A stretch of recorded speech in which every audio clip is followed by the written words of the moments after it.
Yeah, good morning everybody. Today we have come up with few more problems based on node and supernode and other things. तो हम ये देखेंगे कि हम इन problems को कैसे हैंडल कर सकते हैं. I will write the problems here and I request you people to please pause the video. Try the problem yourself और आप प्रॉब्लम अपने आप ट्राई करिए and then you can play the video and verify the solution with me. Okay. I am like making the circuit. Just wait.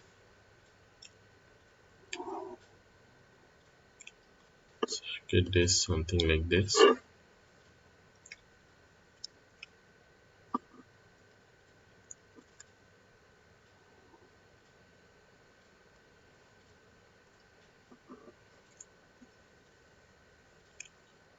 It has got certain things in it. Okay, okay, okay, fine.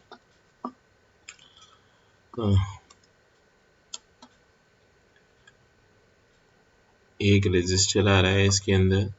This is of 100 ओम. ठीक है, एक supply मान लेते हैं कोई भी और supply का वोल्टेज मान ले रहे हैं 12 वोल्ट. ठीक है, एक रेजिस्टर यहाँ लगा लेते हैं. दैट कैन बी ऑफ 40 ओम और एक डिपेंडेंट वोल्टेज सोर्स आ रहा है. ठीक है, जो ऐसा डायमंड शेप होता है ये किसका होता है? डिपेंडेंट वोल्टेज सोर्स का. तो ये इसकी पोलैरिटी है और वैल्यू है 20 Ix. Ix क्या है? Ix is the current which is flowing like this. ठीक है, मतलब इसका वोल्टेज डिपेंड करेगा Ix पे जो 100 ओम में से करंट बह रही है. ठीक है, so if it is for example 2 ampere, इसका वोल्टेज कितना हो जाएगा? 40 वोल्ट. ओके, ये हो गया. एक रेजिस्टर यहां मान ले रहे हैं and that can be 30 ohm. ठीक है, अब हमको क्या निकालना है? We have to calculate the value of IB. Sorry, Ix. Ix is equal to what? And that we have to calculate using nodal analysis. Okay, nodal analysis में हमको पता है कि हम क्या करते हैं. हम कोई भी एक नोड मान लेते हैं. पहले इसको ग्राउंड मान लेंगे. दूसरी इंक में करूंगा मैं. I will solve it in blue ink. Alright, तो मैंने इस पॉइंट को ग्राउंड मान लिया है. ठीक है, और इस पॉइंट को मैंने मान लिया है VP. क्या मान लिया? VP. अब मैं करंट्स मान लूंगा उसके बाद. ठीक है, ये करंट हो गई आपकी, लेटेस्ट सपोज यहां से जा रही है I1. ये I1 हो गई. ये हो गई I2 और यहाँ पे आ गई करंट इस वाली ब्रांच में बाहर की तरफ. ये करंट हो गई I2 और इधर वाली करंट में, इधर वाली ब्रांच में करंट जा रही है बाहर की तरफ, दैट इज I3. ठीक है, तो आप KCL लगाओगे. We will apply KCL at point P. ठीक है, तो कैसे लगाओगे? P पॉइंट पे आप KCL लगाओगे. ठीक है सर, मैं यहाँ पे I will stand here and I will see that how many currents are approaching towards me and how many currents are approaching away from me. Then I will just equate incoming current is equal to outgoing current. है ना? तो incoming current कौन कौन सी हो गई? I1 और I2. I1 plus I2 और वो किसके बराबर हो जाएगी? I3 के. बस अब हमें क्या करना है? वोल्टेजेस के फॉर्म में I1, I2 और I3 की वैल्यू लिखनी है. ठीक है, I1 किसके बराबर होगा? I1 will be equal to 0 12 minus VP upon 100. इस करंट की बात कर रहा हूं मैं. इस करंट की बात करो तो देखो, इस पॉइंट का पोटेंशियल कितना हो गया? 0. इस पॉइंट का पोटेंशियल कितना हो गया? 12. तो ये वाली करंट किसके बराबर होगी? 12 माइनस VP अपॉन 100. ठीक है, ये क्लियर हो गई बात. अच्छा, यही करंट, इंटरेस्टिंग बात है, किसके बराबर है? I1 के. ठीक है, ये एग्जाम में दिया हुआ है, क्वेश्चन में दिया हुआ है. ठीक है, ये एक पॉइंट हो गया. दूसरा पॉइंट हमें निकालना है I2. I2 हमने ऊपर मानी है, तो नीचे का पोटेंशियल कितना है 0, यहाँ का Vp, तो I2 किसके बराबर हो जाएगी 0 माइनस Vp अपॉन 40। आप कैसे भी करंट मान सकते हो, मैंने ये दोनों इनकमिंग मानी है, ये आउटगोइंग मानी है, आप तीनों आउटगोइंग मान लो, तीनों इनकमिंग मान लो, ये वाली इनकमिंग मान लो, ये दोनों, it hardly makes any difference. ठीक है, सेकेंड, थर्ड, थर्ड इक्वेशन क्या हो जाएगी, what will be the third equation? Third equation is I3। इस पॉइंट का पोटेंशियल कितना है Vp, तो इस पॉइंट का पोटेंशियल कितना हो जाएगा Vp माइनस 20Ix, और इस पॉइंट का पोटेंशियल कितना है 0, तो करंट कितनी हो जाएगी ये वाली Vp minus 20X minus 0 upon 30। I hope it is clear.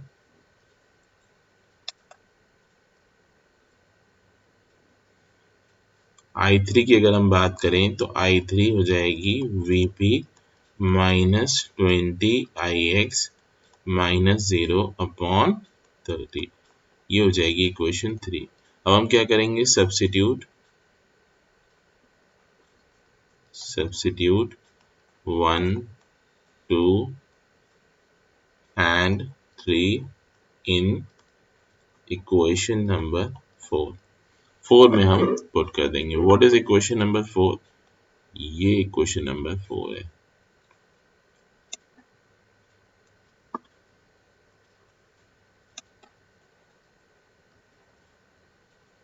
ठीक है, पुट करिए जरा, देखें क्या क्या मिलता है आपको।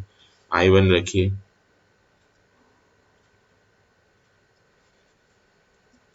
12 माइनस Vp अपॉन 100, ये I1 हो गया, प्लस I2 हो गया माइनस Vp अपॉन 40, ये हो गया, इज इक्वल टू I3 क्या हो गया Vp माइनस 20Ix अपॉन 30।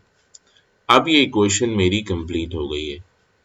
ठीक है सर, आपने केसीएल की इक्वेशन लगा दी और नोडल लगा दिया, लेकिन ये इक्वेशन अभी भी सॉल्व नहीं हो रही, क्योंकि हमारे पास दो वेरिएबल आ रहे हैं Vp और Ix। हमारे पास सिर्फ एक वेरिएबल होना चाहिए था Vp। Ix is not good, we don't like Ix because, sorry यहाँ पे Ix आएगा बेटा, because Ix is making one more variable extra, one more variable extra Ix आ रहा है। तो ठीक है बेटा, इस इक्वेशन से आप Ix की वैल्यू निकाल लो in terms of I1। I1 तो आपको ठीक लग रहा है ना, I1 की वैल्यू आपको पता है, I1 is equal to 12 minus Vp upon 100, और Ix क्या हो जाएगा 12 माइनस Vp अपॉन 100। तो आप Ix की जगह क्या लिख दो, ये लिख दो 12 माइनस Vp अपॉन 100, तो आपको Vp मिल जाएगा, और जैसे ही Vp मिलेगा आप फाइनली उससे Ix कैलकुलेट कर लोगे इसी इक्वेशन का यूज करके। ठीक है, तो हम इस इक्वेशन में चेंजेस करेंगे, या एक काम और कर सकते हो, इस पूरी इक्वेशन में से Vp को एलिमिनेट कर दो, क्योंकि हमें फाइनली क्या निकालना है, हमें Ix निकालना है। Ix निकालना है तो इक्वेशन नंबर 1 का यूज करो और Vp की वैल्यू निकाल लो और इन दोनों टर्म्स में रख दो। ठीक है, थोड़ा इसको रीअरेंज करते हैं पहले।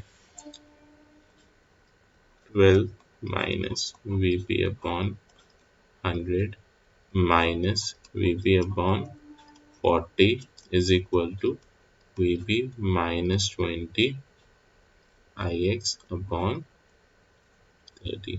ठीक है, टेक्निकली ये क्वेश्चन बेटा अब हो चुका है, इसके अंदर सिर्फ मैथमेटिक्स रह गई है। अगर आप ध्यान दो तो एक इक्वेशन ये हो गई और एक इक्वेशन ये हो गई, ये वाली। इस इक्वेशन में दो वेरिएबल हैं Vp और Ix, और इस इक्वेशन में भी दो वेरिएबल हैं Vp और Ix। तो आप इन दोनों को सॉल्व करके Vp और Ix दोनों की वैल्यू निकाल सकते हो। हमें निकालना सिर्फ Ix है, बट दोनों इससे कैलकुलेट हो जाएंगे। ठीक है, तो let us solve these equations and find out the value।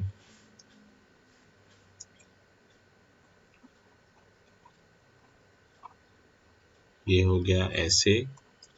ठीक है, आप इन तीनों टर्म्स को एक तरफ ले लीजिए। हम क्या करेंगे, Vp को एक साथ ले लेंगे, फिर बाद में Vp को एलिमिनेट कर देंगे।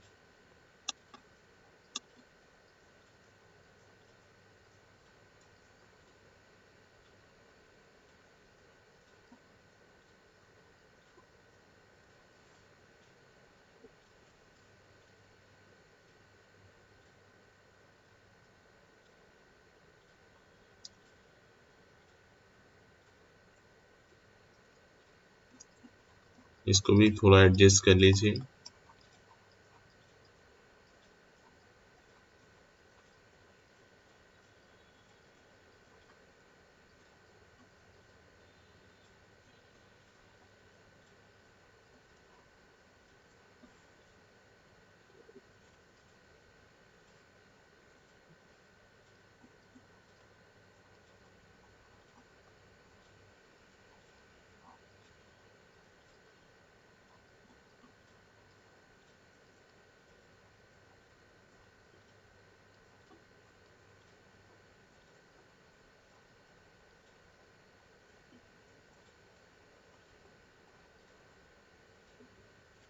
ठीक है, एडजस्टमेंट ठीक लग रहा है, कोई इशू नहीं है इसमें।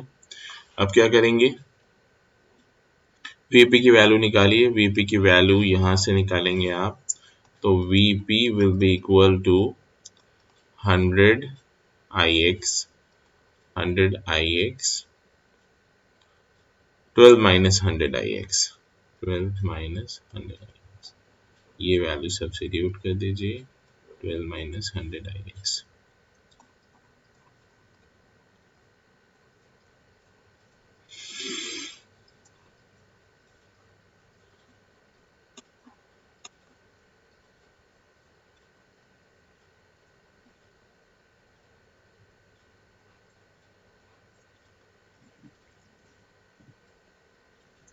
All right, I have used my calculator to do this calculation, and I don't think it necessary to explain all this, ताकि वीडियो की लेंथ ज़्यादा बड़ी ना हो बेटा, इसलिए मैंने इन पोर्शंस को स्किप कर दिया था। आप चेक कर लो, इसको मैंने सॉल्व किया है। सिंपल एक इक्वेशन है जिसमें एक ही अननोन है, ठीक है। यहाँ पे आई एक्स को एलिमिनेट करने के बाद, वीपी को एलिमिनेट करने के बाद, तो आई एक्स की वैल्यू हमने कैलकुलेट कर ली है, and it comes out to be -1.584 ampere. ये वैल्यूज रैंडम इसलिए आ रही हैं क्योंकि हमने रैंडमली ये वैल्यूज एक क्वेश्चन में अपनी चेक करी थी। तो ये एक अच्छा क्वेश्चन है, ठीक है। स्टैंडर्ड वैल्यूज के साथ में आपको एग्जाम में मिल सकता है। Few more questions will come up like this and little more challenging. Please follow my channel, subscribe the channel, and comment on it and share it with the people who need it. Thank you so much and have a great day.